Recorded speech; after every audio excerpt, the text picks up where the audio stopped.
Welcome to Modern Alchemy, episode number 65. 65. We've been doing this for 65 weeks. Wow. How many months is that? A lot. A lot, you're right.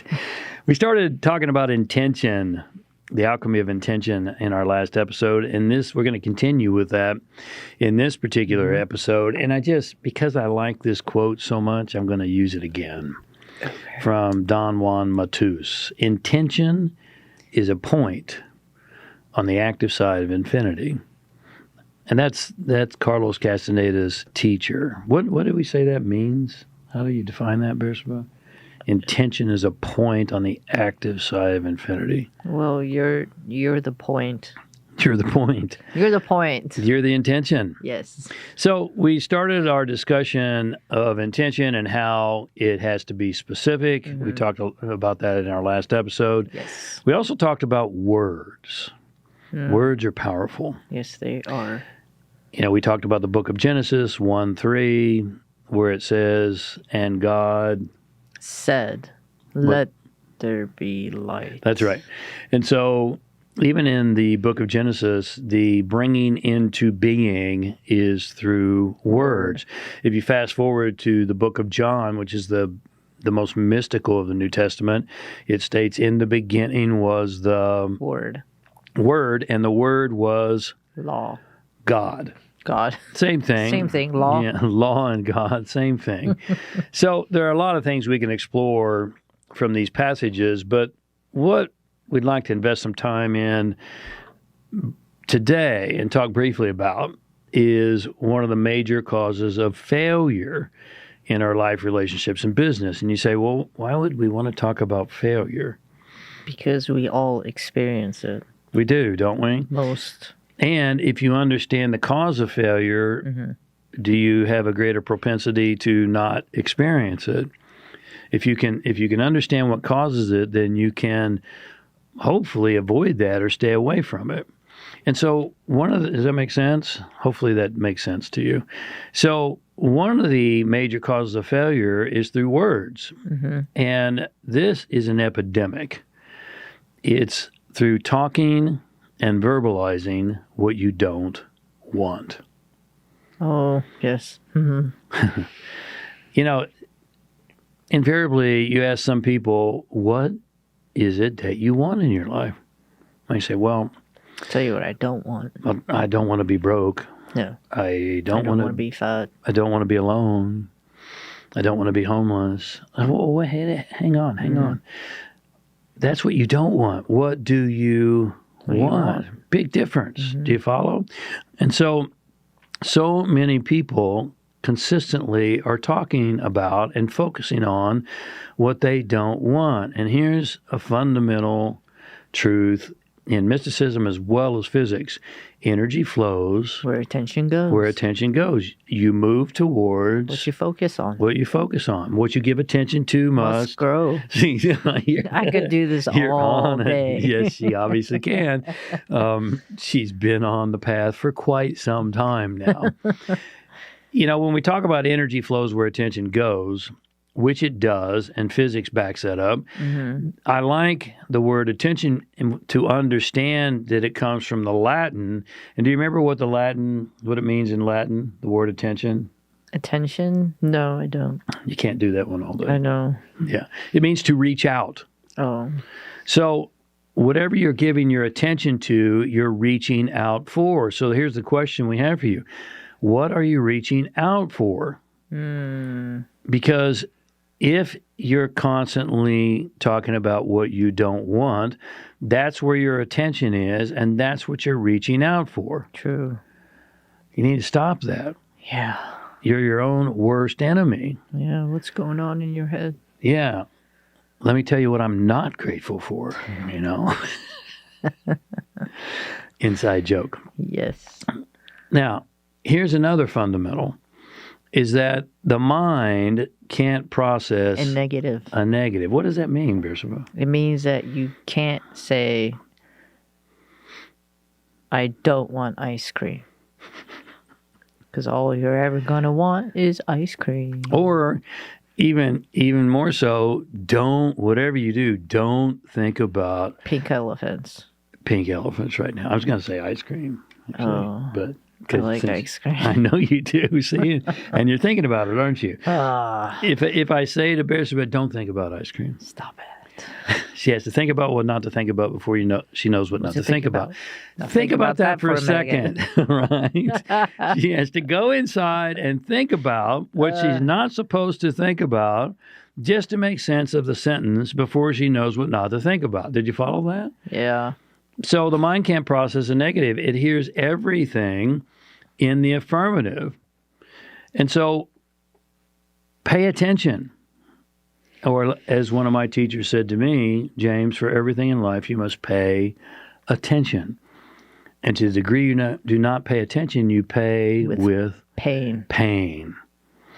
Now, this is not just mystery teachings. Martin Seligman and his research on pessimism versus optimism, he was looking for common characteristics of how he wrote a book called Learned Optimism. And his whole premise is that some people are naturally more optimistic. Some are naturally more pessimistic. So if I were to ask you, I don't think they can see your hands. She's signaling. Optimistic. Pessimistic. Tend towards pessimism. Some tend towards optimism. Mm-hmm. But here's what Seligman found is that optimistic people outperform pessimistic people by 10 to 1. True. And you say, well, some optimistic people are just full of illusion. True. And that's not what he's advocating. What he's advocating is a couple of things. First of all, you can learn to be optimistic, even if you're not naturally wired that way. Yes, I have. Yeah, you have. You've come a long way. And the fact is, at the end of the day, according to brain morphology and psychology, what we know is that we all have a negativity bias. We tend to, and this goes all the way back to our ancestral heritage, because back in the days of saber-toothed tigers and, pterodactyls and all those kinds of things, which was a long, long time ago, we had to constantly be on the lookout for danger. Mm-hmm. And so that negativity bias served us back then. But when was the last time you saw a pterodactyl? I have never ever seen a pterodactyl. And you probably won't. I hope not. We hope that you won't.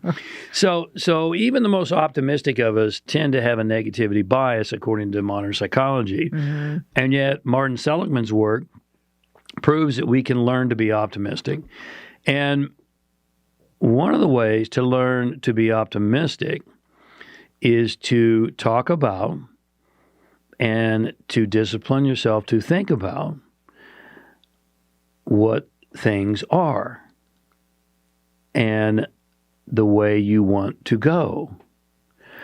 Now, contrarily, what do pessimistic people talk about and focus on? Oh, I gotcha. What things are not. That's right. What's not there. Let me show you in this perfectly great, amazing house, this tiny corner that's just not right. Yeah. I'll tell you a quick story. I dated one time before I met Bersabeh, just once. Yeah, you did. Let's make sure. And it was miserable. I'm sure it was. It was the worst thing you ever did. It was horrible. But her parents came over to my house. I had this really nice house in Atlanta, and I've always taken pride in the place that I live. And I'm very tidy, and so is Bersabeh, thank God, and we get along well. Very tidy, and I like to decorate things nicely. And so her parents came over for dinner one night, and I made sure that everything was spick and span and everything was looking good because I was meeting the parents. And her dad walked through the house, and then he comes into the kitchen. We're all sitting in the kitchen. He goes, well, James, you have a really nice house here, but, and it's the but that always gets you. It's the big but that, something's coming. He goes, but, do you know there's a cobweb right up there in the corner? Like, yes. No, I didn't know. And thank you so much for pointing it out. Yeah, do you know how hard I worked to get things spick and span so you could find the cobweb? But see, that's an extreme pessimist. Yes. Let me tell you what I'm not grateful for. Let me tell you what's not here. Let me tell you what's not right. Yeah. And that's the fundamental factor, according to Seligman's work, of pessimism. Once again, remember that optimistic people outperform pessimists by 10 to 1. And so if you want to become more optimistic, the first thing you must do is learn to talk about and think about what things are and what you choose for your life. And then once you've done that, the next step is the hardest part. What's that? If you had to guess, what is the next step? I don't know. It's the discipline. Oh, that's easy. What's easy? Discipline. Discipline's easy? I like discipline. I know you do. The discipline and the work to do what, though? Oh, to do instead of, what's not there. Yeah, to keep your attention. So that's kind of like being grateful. How's that? Is. How is that like being grateful? Help me. Well, if you're consistently thinking about the good things that are, or the things that are, you're being grateful for what is. Right. And for what is and what you have. To constantly be pointing out what's all the wrong is to be not grateful for what you have. That's so true. So and we all have a lot to be grateful for. We all have a lot to be grateful for. In fact, Bersabeh and I heard someone speaking recently who said, if you're not grateful, you're not a very good person. Now, I'm not here to say whether that's true or false, but I would say that from my experience, and you can weigh in on this too, someone who's not grateful and is focusing on what's not there is not a very good person to be around all the time. Yeah, I mean, they're playing pity party. Right. So what we're alluding to here, the discipline and the work that it takes, once you start to change your language and talk about and focus on what you want, then you have to keep your attention upon it. Mm-hmm. And that's the hardest work. True. So for now, we'll talk about attention more so next week. But for now, once again, just as a reminder, make your intention clearly defined. The more specific, the better. Decide what you choose for your life, your relationships, and your business. And then next week, we'll go to the second step, which is the discipline of staying on that. And that's the tough part. Yeah. But the rewards are immense. Yes. So hopefully this has been valuable for you. Thank you for tuning in. We want to thank in. you for tuning in for a couple moments of your day, and we will see you next Monday. Have a good day. God bless.